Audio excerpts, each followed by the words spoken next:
All right, get ready, because today we're diving deep into something that might just completely redefine the future of computing. Reversible computing. You know how your laptop heats up or your phone battery, is always dying? Yeah. Imagine all those issues just gone. Right. Because the chips themselves use almost zero energy. Sounds pretty wild, right? Yeah, it sounds pretty It wild. might sound like science fiction, but it's closer than you think. Oh, really? Yeah. So we're going to be looking at this document called computerbreakthrough.pdf. Okay. And it goes into detail about this brand new chip that's going to revolutionize how we think about energy and computation.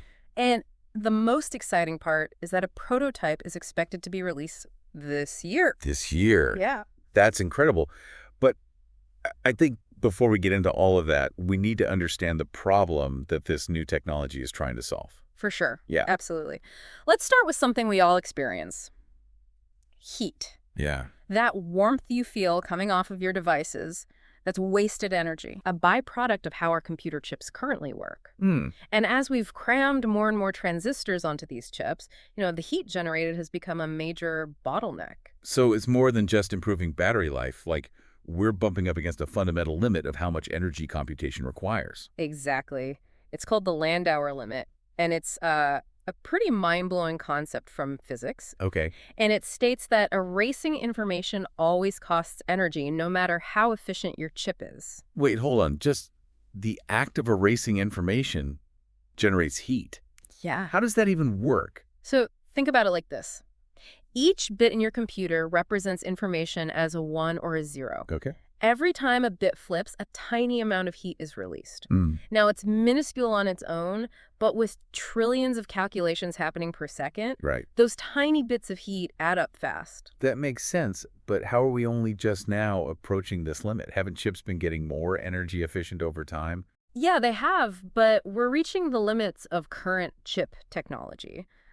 What's called CMOS technology. Okay. And, for decades, the trend has been to shrink transistors to pack more onto a chip. Right. But we're hitting a wall, a physical limit to how small we can go.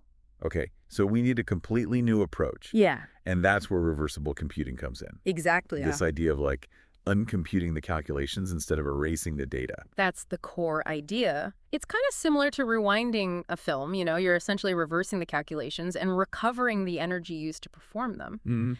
It might seem counterintuitive, but it's rooted in some very fundamental physics. The basic laws of physics are reversible. Okay, so if we can avoid losing information by erasing it, we can theoretically compute with almost no energy loss. Yeah, that's the exciting potential here. Even the, renowned physicist Richard Feynman explored this idea. Oh, wow. And he found that if information isn't lost, there's no theoretical minimum energy needed for computation. Imagine the possibilities if we could unlock that level of efficiency. It's really mind-boggling. And that brings us to Ver, this company that's actually building the world's first commercial reversible computer. So this is more than just theory. They're making it happen. Yeah, Ver's approach is fascinating. They've designed these modified logic gates, the fundamental building blocks of any chip that store energy instead of dissipating it as heat. I'm really curious how they actually do that. What's the secret sauce? The key is a tiny component called a resonator. Okay.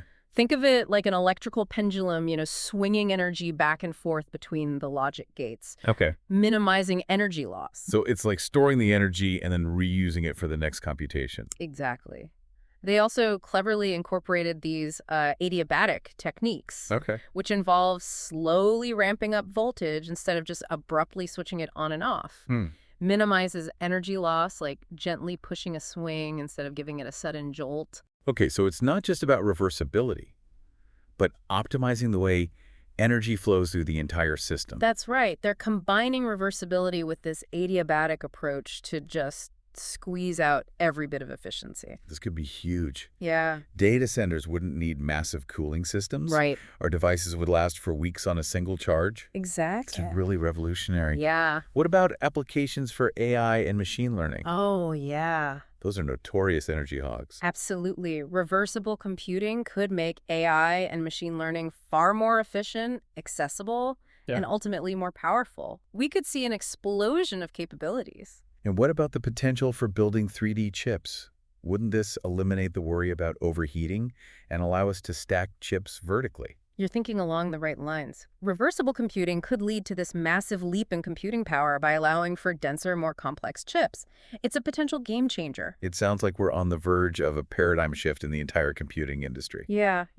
But I'm sure there are challenges. Right. Sure. Reversible computing can't be a perfect solution. Of course, any new technology comes with its own set of hurdles. Yeah. Reversible computing is still in its early stages. Right.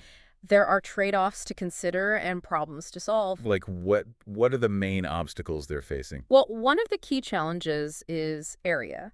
Okay. Reversible logic takes up more space on the chip compared to conventional designs. Essentially, you're adding extra steps to make the computations reversible. That makes sense, but could this be mitigated by the fact that current chips already have a lot of unused space, what they call dark silicon, because of heat limitations? That's a great point. Yeah, the presence of dark silicon could actually work in their favor. It might not be as big of an issue as we initially thought. What about the software side of things? Wouldn't all existing software need to be rewritten to work with this new type of hardware? That's another major challenge, but Ver has been incredibly clever in their approach. They've managed to hide the complexity of reversibility at the circuit level, meaning existing software can run on it with minimal modifications. That's huge. That drastically simplifies the transition. What about other research in this field? Are there any other exciting approaches to reversible computing aside from what Ver is doing? Oh, absolutely. Researchers are exploring a wide range of possibilities, from using light for computations to even harnessing the power of DNA. DNA computing? Yeah. That sounds like something straight out of a science fiction movie. It does, doesn't it? But it highlights the incredible diversity and potential within the field of reversible computing. Yeah. We're really just scratching the surface of what might be possible. It's all incredibly exciting. It truly feels like we're on the cusp of a major shift in how we approach computing. I agree. And a lot hinges on Ver's prototype. If it lives up to the hype, it could trigger this domino effect across the entire industry. Imagine a world where Moore's law, that idea of transistors doubling every 2 years, is no longer the limiting factor. Right. Energy-efficient computing could unlock possibilities we can only dream of today. It's a tantalizing prospect, and the best part is we don't have to wait long to see how it unfolds. Ver's prototype is expected early this year. Well, I'm certainly hooked.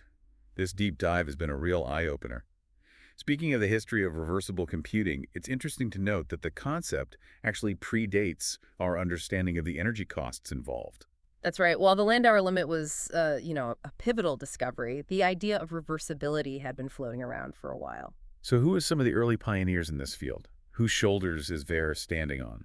One of the key figures is Charles Bennett. He worked alongside Landauer at IBM. He made significant contributions to making reversible computing more practical. What was his breakthrough? How did he manage to do that? So he had this ingenious realization. Instead of storing every intermediate result in memory, which would quickly become overwhelming, you could simply reverse the computation once the result was no longer needed. So instead of keeping a record of every single step, you just retrace your steps, essentially undoing the calculations to recover the information and, more importantly, the energy. Exactly. That insight made reversible computing far more feasible. Okay, so we've covered the theoretical foundation, the potential benefits, the challenges, and even a glimpse into the history of reversible computing. Now, I'm really curious to delve deeper into Ver's specific implementation. How does their chip actually work on a technical level? So their approach focuses on modifying traditional logic gates, those building blocks that make up all computer chips, to make them reversible. So they're not starting from scratch. They're cleverly adapting existing technology. Precisely. It's a smart move because it allows them to leverage existing manufacturing processes, right, which makes scaling up production much easier. That makes a lot of sense. But I'm still a bit fuzzy on how you actually make a logic gate reversible. Could you walk us through an example? Sure, of course. Let's take the example of a simple A&D gate. Okay. It takes 2 inputs and produces 1 output. If both inputs are true, the output is true. Otherwise, it's false. The problem with a traditional A&D gate is that you lose information.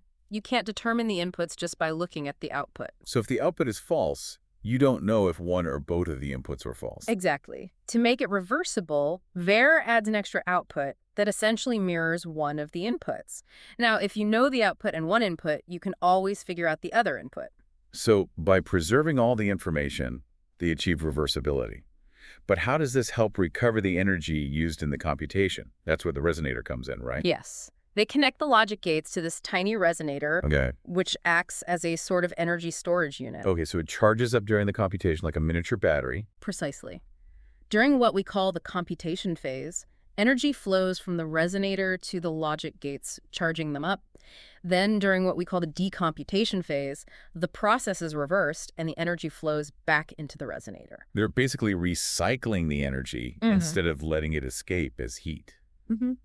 That's incredibly ingenious. Yeah. But are there any losses during this energy transfer? It can't be a perfectly closed loop, can it?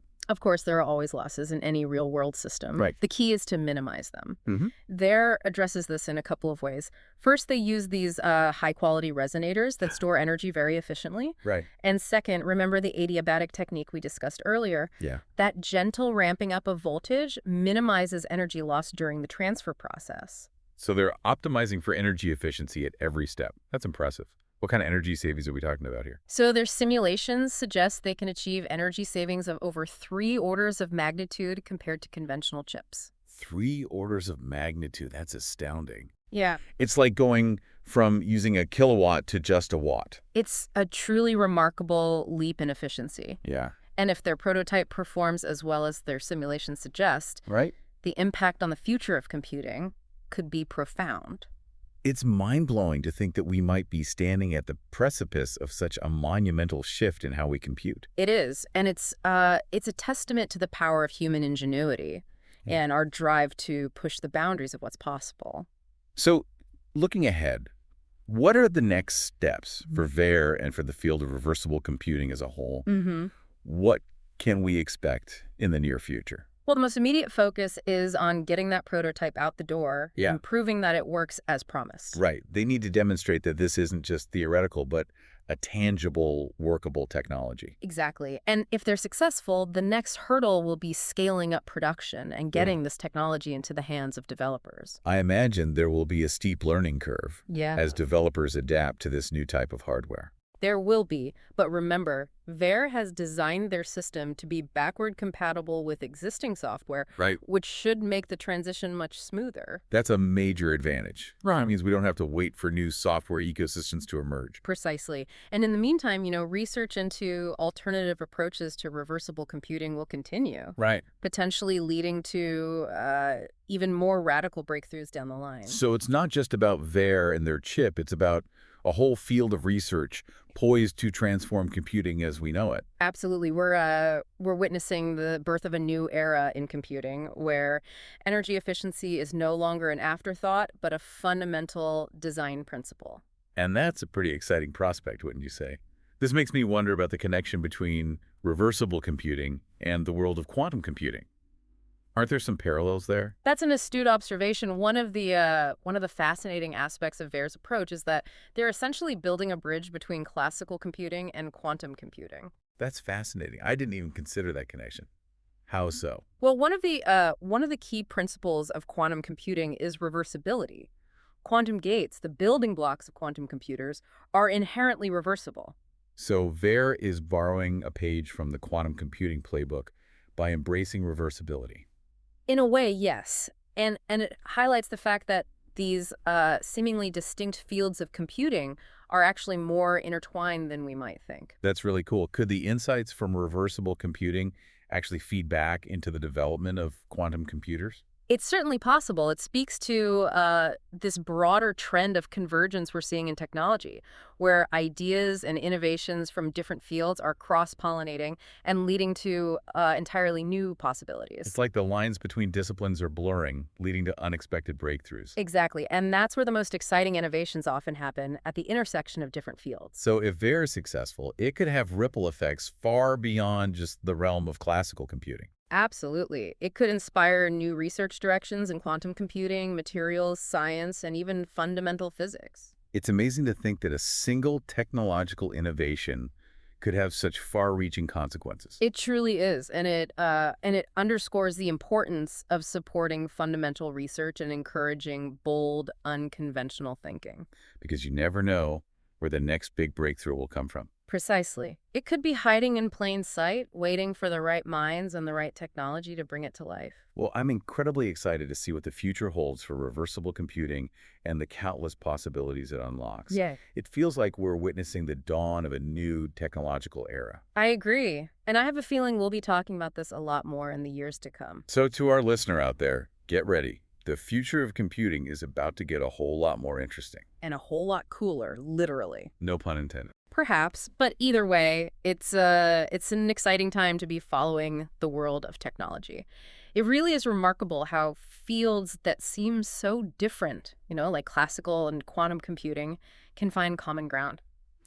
Speaking of finding common ground, did you know that this whole idea of reversible computing actually predates the discovery of the Landauer limit? Really? Yeah. I kind of assumed that Landauer's work was what sparked the whole field of reversible computing. Yeah, I mean, the Landauer limit was a super important discovery in understanding the energy cost of erasing information, but the concept of reversible computation, that had been around for a while before that. That's fascinating. So who were some of these pioneers exploring this idea, like before the energy implications were fully grasped? One of the key figures is this guy, Charles Bennett. Okay. He was actually a colleague of Landauer's at IBM, and he really laid the groundwork for making reversible computing more practical, What were some of his key insights? Like, how did he help move reversible computing from a theoretical concept to something with real-world potential? Well, one of Bennett's biggest breakthroughs was figuring out how to deal with the problem of storing these intermediate results. Okay. You see, in a kind of naive implementation of reversible computing, you'd have to keep track of every single step of the computation in memory. Right. Which would very quickly become unmanageable. Yeah, I can see how that would lead to some serious memory issues. How did Bennett propose to get around this? His solution was actually brilliant in its simplicity. Okay. Instead of storing every single intermediate result, he realized that you could just reverse the computation once the result was no longer needed. So you're essentially retracing your steps, kind of undoing the calculations to get back to your starting point. And that's a pretty clever way to avoid those memory headaches. Exactly. And that insight really made reversible computing far more practical. Okay, so we've talked about the theory, the potential benefits, the challenges, and even a little bit of the history of reversible computing. But I think it's time we get back to Ver. Yeah. And look at how they're actually putting this into practice in the real world. How does their reversible chip actually work on a technical level? It all boils down to how they've modified these traditional logic gates. Logic gates, as you probably know, are the fundamental building blocks of all computer chips.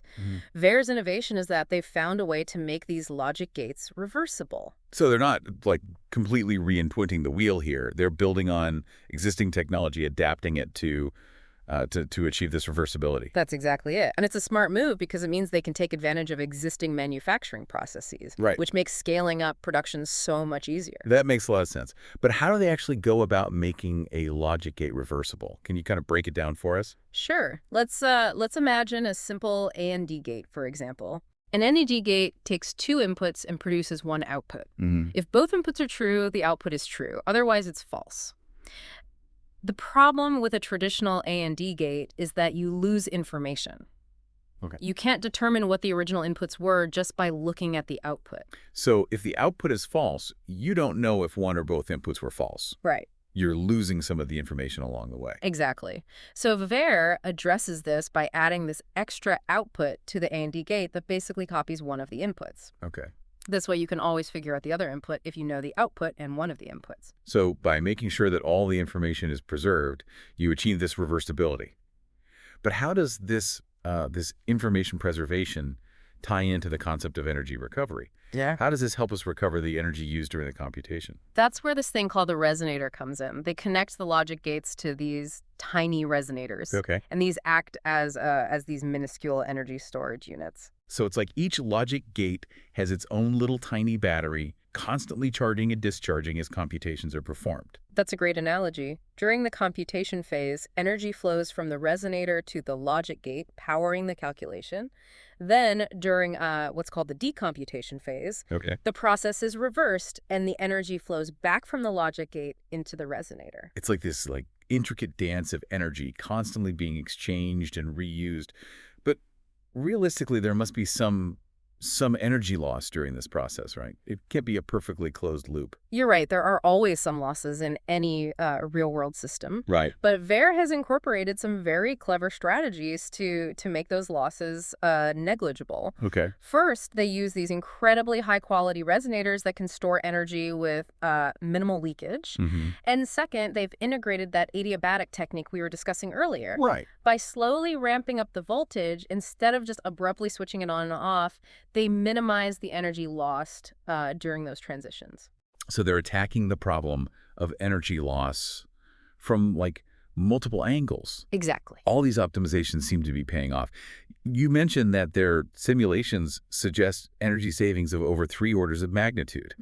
That's an amazing improvement. Yeah. What's the real-world significance of that kind of efficiency gain? It's huge. Think of it like going from powering your laptop with a kilowatt of energy to using just a single watt. We could see, massive reductions in the energy consumption of data centers. Right. Dramatic increases in the battery life of our devices. It's really game-changing. This all sounds incredibly promising. But I'm curious, are there any potential downsides to this approach? Are there any trade-offs that we haven't discussed yet? Well, as with any new technology, there are going to be some challenges. Yeah. One of the main trade-offs with VER's approach is this issue of chip area. Okay. Reversible logic, by its nature, it requires more space on the chip compared to conventional designs. Essentially, you're adding extra components to achieve reversibility. So there's a potential trade-off between energy efficiency and chip density. That's a valid concern. However, didn't we talk earlier about how current chips already have a lot of unused space, what they call dark silicon, due to these heat limitations? Could that potentially offset the area requirements of reversible logic? That's a great point.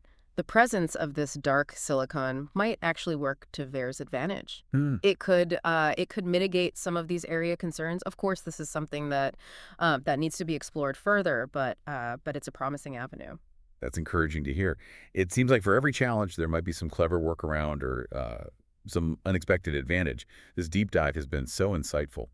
What are your thoughts on all of this? I think it's safe to say that we're seeing something truly groundbreaking here. Yeah. The implications of reversible computing are just vast, and VER is really at the forefront of this technological revolution.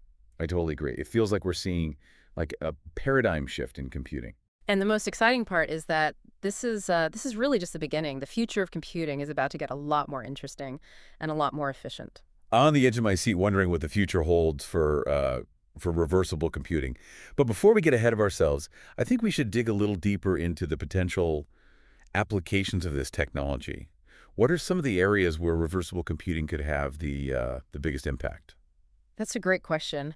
The possibilities are really endless. But I think one of the most exciting areas is artificial intelligence. As you know, AI and machine learning algorithms they're incredibly computationally intensive. Right. They require a ton of energy, which really limits their development and deployment.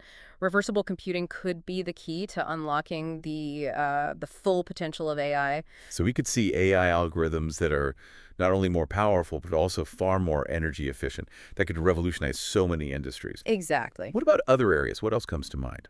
Well, another area where reversible computing could have a huge impact is in the development of edge computing. Yeah. Edge computing involves processing data closer to the source rather than sending it all the way to the cloud. Right. This is particularly important for applications that require real-time responses, like self-driving cars or smart factories. Reversible computing could make these edge devices much more energy efficient, allowing them to operate for longer periods without needing to be recharged. That makes a lot of sense. It's all about pushing the boundaries of what's possible in a world that's becoming increasingly reliant on data and computation. What about the potential impact on scientific research? Could reversible computing play a role there? Oh, absolutely. Many scientific fields like drug discovery, material science, and climate modeling, they rely heavily on these complex simulations that require massive amounts of computational power. Reversible computing could significantly speed up these simulations, leading to faster scientific breakthroughs. It's incredible to think about the ripple effects that this technology could have across so many so many different fields. It's not just about making our devices run cooler and longer. It's about fundamentally changing the way we approach computation and by extension, the way we approach problem solving in general. I couldn't have said it better myself. It's about empowering innovation and pushing the boundaries of human knowledge. It seems like we're only just scratching the surface of what's possible with reversible computing. What are some of the key challenges that still need to be addressed to fully realize the potential of this technology? One of the biggest challenges, and we touched on this a bit earlier, is this need for a robust ecosystem of software tools and programming languages that are specifically designed for reversible computing. Right. While VER has made some real progress in ensuring compatibility with existing software, we really need these specialized tools to fully harness the power of this new paradigm. It's like we're building a new house. We have the foundation and the framing, but we still need to furnish it and make it livable. That's a great analogy.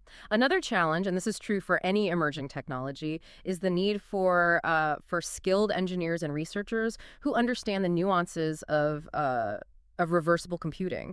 We need to invest in education and training to build a workforce that can really drive this technology forward. All about nurturing the seeds of innovation and creating an environment where these ideas can flourish. Exactly. And one more challenge that we haven't really talked about yet is the need to address any potential security concerns. As with any new computing paradigm, we need to make sure that reversible computing systems are robust and resilient to attacks. That's a really important point. Yeah. We need to build trust and ensure that this technology is secure from the ground up. Absolutely. Security can't be an afterthought. It needs to be built into the very fabric of this new computing landscape. This has been such an incredible conversation, full of insights and thought-provoking ideas. What are your closing thoughts on the future of reversible computing? What should our listeners take away from this deep dive? I think the most important takeaway is that we are seeing a pivotal moment in the history of computing. Reversible computing has the potential to fundamentally change how we process information, solve problems, and interact with the world around us. It's an exciting time to be alive, and I'm incredibly optimistic about what the future holds. I share your optimism. Yeah. It's amazing to think that a technology that was once considered, a theoretical curiosity is now on the verge of transforming our world. And I believe that transformation will be for the better. Reversible computing has the potential to make our technology more efficient, more sustainable, and ultimately more powerful. I'm eager to see how this all unfolds in the coming years. It feels like we're standing on the cusp of a new era of innovation and discovery. Yeah. To our listener out there, this is definitely a space to watch closely. Absolutely. The future of computing is reversible, and it's going to be fascinating to see how it all plays out. This has been such an enlightening deep dive. Thank you so much for sharing your expertise with us. It's been a pleasure. I always enjoy these thought-provoking conversations. And to our listeners, thank you for joining us on this journey of exploration. We hope you found it as fascinating and enlightening as we did. Keep those minds curious, and stay tuned for our next deep dive. It's pretty amazing to think about all the ripple effects that this reversible computing could have on other fields. We've already talked about like AI and edge computing, but right. I'm thinking about the connection between reversible computing and something we touched on earlier, quantum computing. Yeah. Is there some synergy there? It is a fascinating connection. You're right. There's a surprising amount of overlap between those two seemingly separate areas of computing. It feels like VER, by focusing on reversibility, is almost taking a page out of the quantum computing playbook. Right. Is there something inherently like quantum about this whole idea of reversible computing? So one of the core principles of quantum computing is that quantum gates, the building blocks of quantum computers, they're inherently reversible. So yeah, in a way, VER is tapping into a concept that's very central to the world of quantum computing. That's really cool. Makes you wonder if the insights gained from developing reversible computing could actually feed back into the advancement of quantum computers. Could this be a two-way street?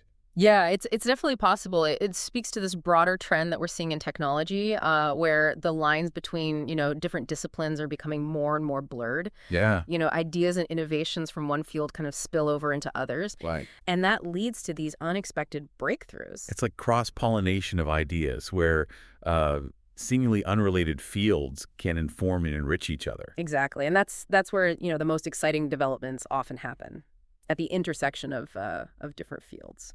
So if FAIR's approach to this, to reversible computing, is successful, it could have implications far beyond just classical computing. Right. It could be like a catalyst for progress in other areas, like quantum computing. Absolutely. It could inspire new research directions in quantum computing, materials science, even fundamental physics. It's a reminder that innovation often sparks more innovation, leading to this cascade of advancements across multiple disciplines. It is pretty amazing to think that a single technological breakthrough could have such far-reaching consequences, almost like a butterfly effect, rippling through the scientific landscape. Yeah, it really underscores the importance of supporting this fundamental research and encouraging bold, unconventional thinking. Mm. You never know what seemingly, niche idea might blossom into this transformative technology. It's about creating a space where curiosity and creativity and a willingness to challenge, conventional wisdom can all flourish. Yeah. That's where the magic happens. Exactly. And I think Ver, with their work on reversible computing, is a prime example of that spirit of innovation and exploration. They're pushing the boundaries of what's possible in computing, and who knows what other doors they might open along the way. Well, I, for one, am incredibly excited to see what the future holds for reversible computing and the countless possibilities it unlocks. It really feels like we're witnessing the dawn of a new technological era, and Ver is leading the charge. I couldn't agree more. It's an exhilarating time to be following the world of technology. We're on the cusp of this major paradigm shift, and it's going to be a wild ride. So to our listener out there, buckle up. The future of computing is about to get a whole lot more interesting and a whole lot more efficient. This is definitely something to keep your eye on. Absolutely. Reversible computing is poised to change the world, and it's just a matter of time before we see its full impact. Thank you so much for taking this deep dive with us and sharing all your incredible insights. It's been a real pleasure having you. The pleasure was all mine. Yeah. I always enjoy these thought-provoking conversations. And to our listeners, thank you for joining us on this journey of exploration. We hope you found it as fascinating and enlightening as we did. Keep those minds curious and stay tuned for our next deep